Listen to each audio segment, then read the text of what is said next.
Did you ever think what you'd do if you had a heart attack alone? With just seconds to react and no one there, that split second can change everything. This video was made with care and urgency for older adults who live alone or know someone who does, because here's the truth. When a heart attack strikes, every second matters. And if no one's around to help, what you do next could mean the difference between life and death.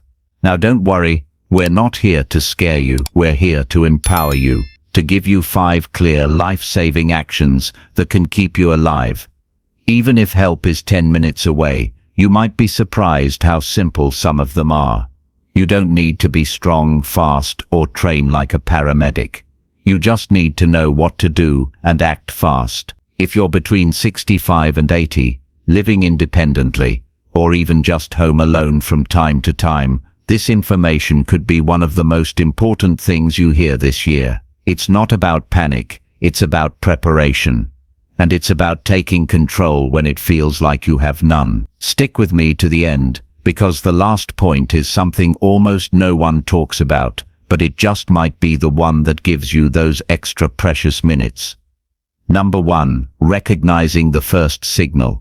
A heart attack rarely announces itself with a dramatic scene like you see in the movies. For most older adults, the first sign is quiet, even confusing. It may start with a sense of pressure in the chest. Not sharp pain, but a heavy squeezing discomfort that you might mistake for indigestion.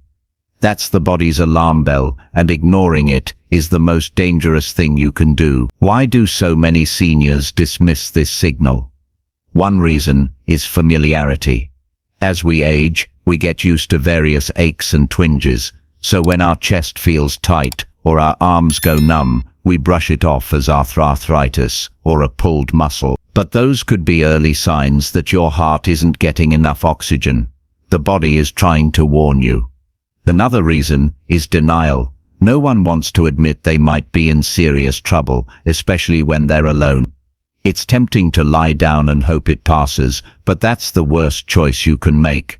If your heart is under stress, lying flat reduces circulation and increases the strain. In fact, it's during those first few minutes that damage starts building, and time is your enemy. So, what should you do as soon as you feel that unusual pressure, shortness of breath, cold sweat, or nausea?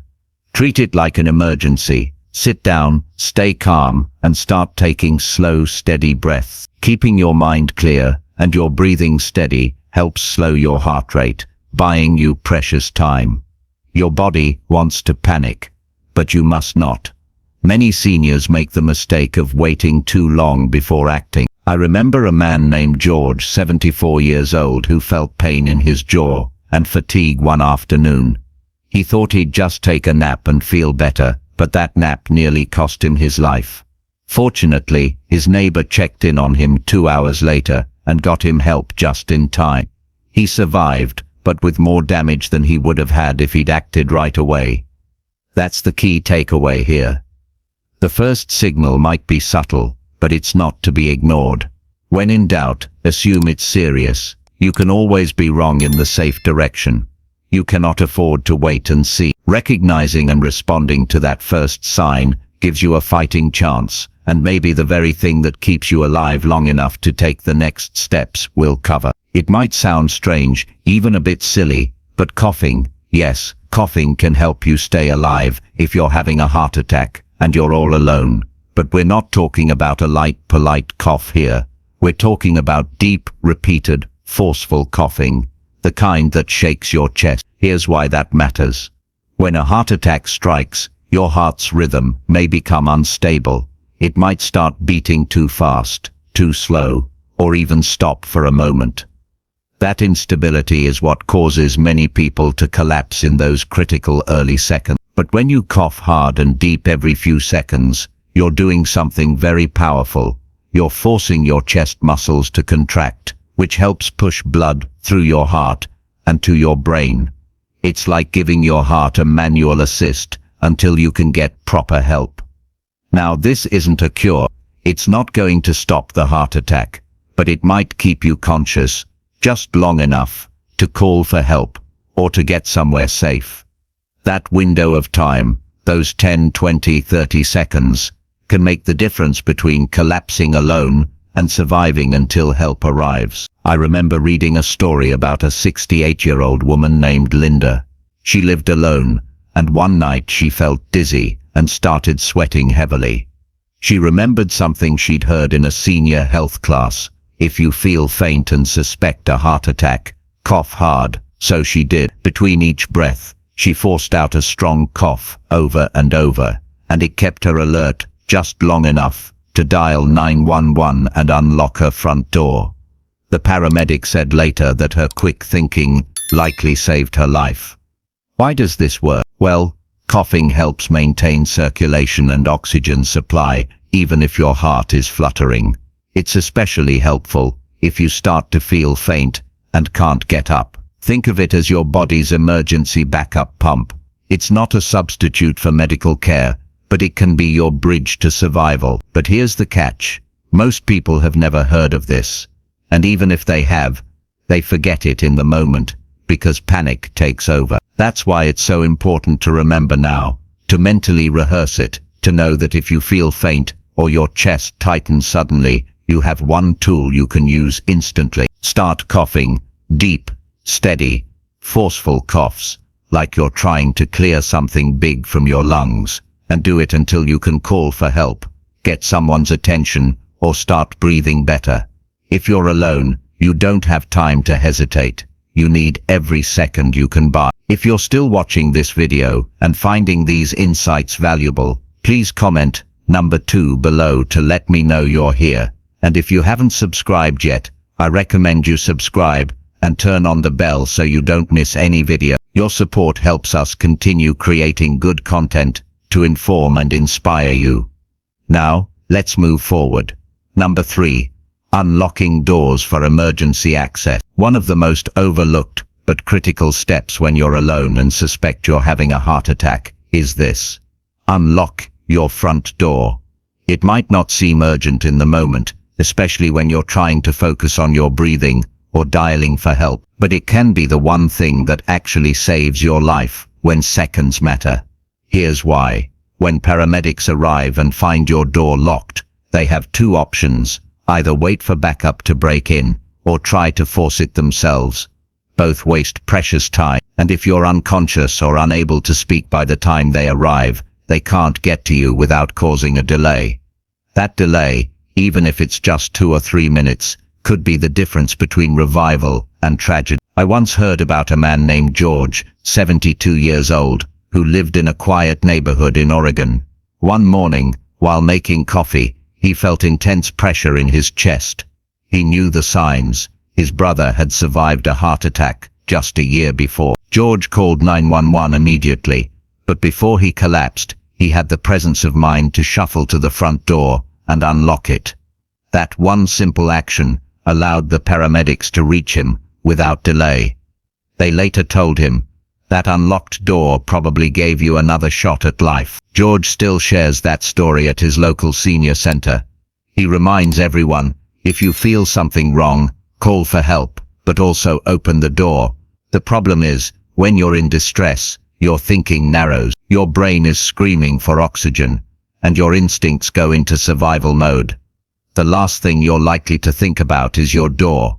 That's why you need to make this a part of your mental checklist, just like dialing 911 or taking aspirin. If you feel a heart attack coming on, call for help, cough if you need to, and unlock the door.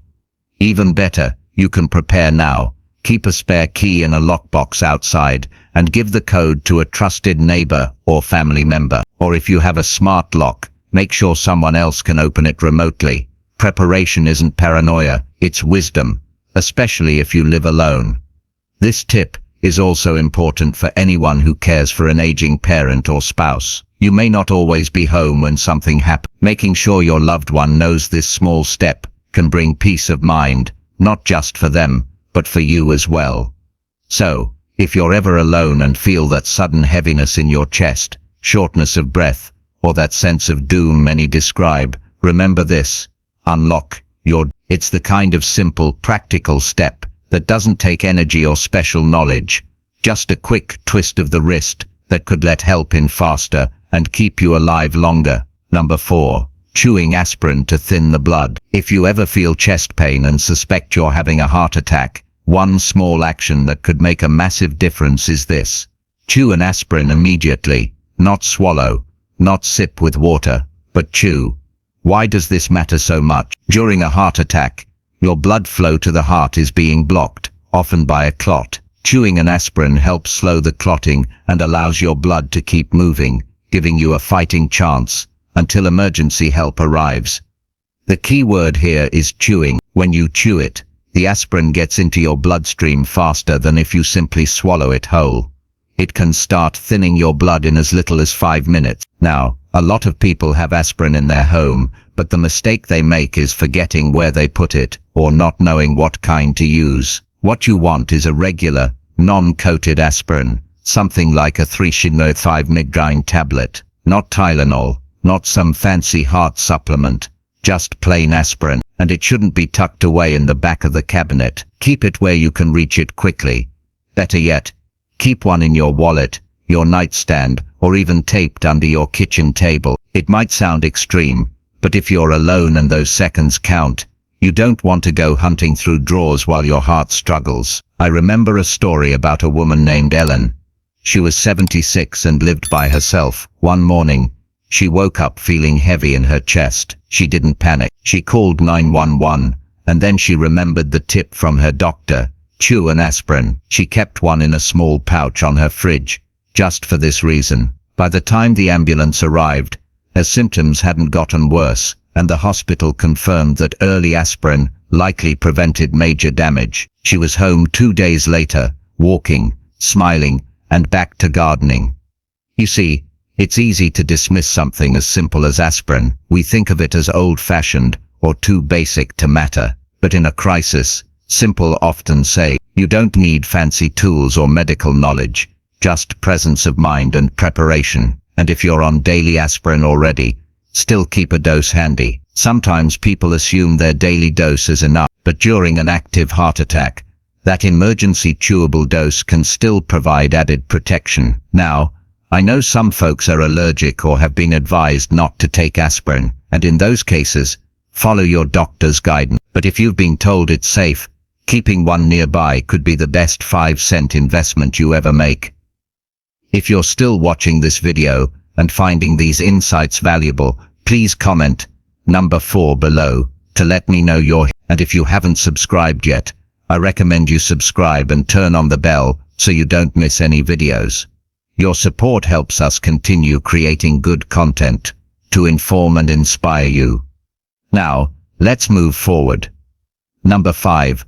Loosening tight clothing to relieve pressure. When you're alone and feel the signs of a heart attack coming on, tightness in the chest, shortness of breath, a heavy pressure, you might think your next move should be something grand or dramatic.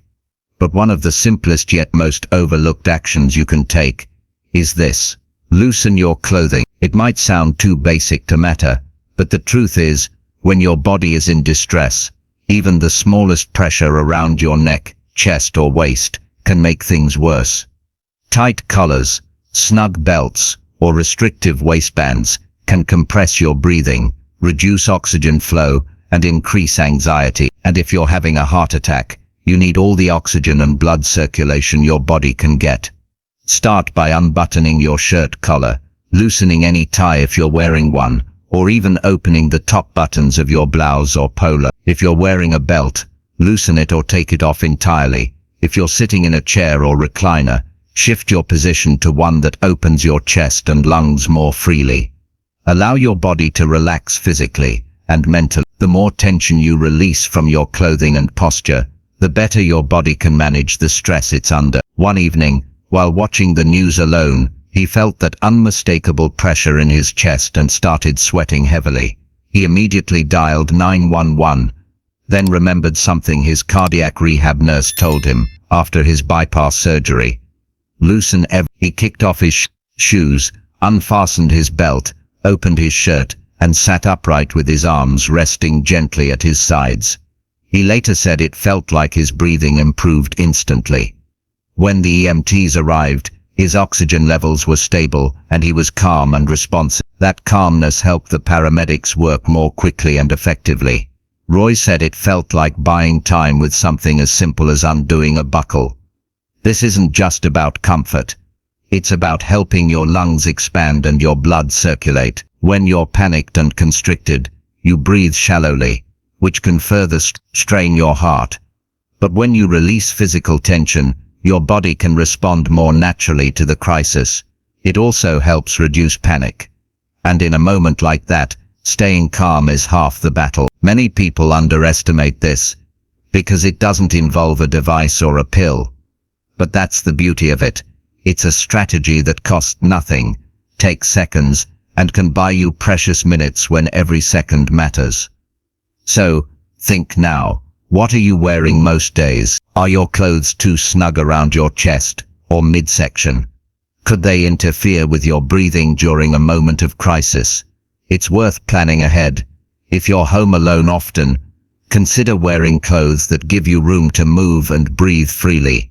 Keep your living space cool and comfortable. Small decisions like these, made today, could make a big difference if tomorrow ever brings trouble. Someone who understands that getting older doesn't mean giving up your power, but rather learning new ways to protect it. Being alone during a heart attack is one of the scariest things anyone can face. But now, you're not just sitting with that fear. You've got tools, real practical actions you can take within the first 10 seconds to increase your chances of survival. From staying calm, to calling for help, coughing correctly, taking aspirin, loosening tight clothing, and preparing your environment ahead of time, you now know what to do. And more importantly, you know why you need to do it. That kind of knowledge doesn't just save lives, it empowers you. It tells your heart, your mind, and your spirit that you're not helpless. And don't underestimate how much your actions can inspire others. If you have a friend, a spouse, or a neighbor who lives alone, pass this video along. You could be giving them a gift they'll never forget. Just imagine how many people would sleep better tonight if they knew these 5 things.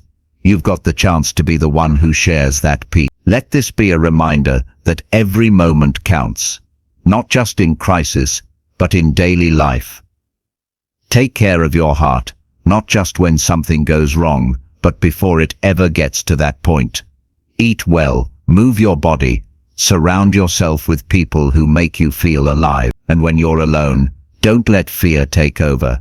Let wisdom step in. You've lived long enough to trust your instincts. Now you've got the information to back them up. You've come this far because you want to live well, not just live long. That's a powerful decision. So hold on to it. Review this video again if you need to. Practice the steps. Talk about them with loved ones. Stick them to your fridge if you have to. Because one day, hopefully far from now, these few seconds of knowledge might just give you years more to enjoy. Thank you for joining us today. We'd love to hear from you. Leave a comment below and share one thing you learned today and how you plan to use it in your life. Your thoughts are important to us, so don't hesitate to share them. Reading your comments gives us great motivation and encouragement. If you enjoyed this video and found it helpful, please like, subscribe, and share. Your support helps us continue creating good content to inform and inspire you. Thanks for watching, and we look forward to seeing you in the next video.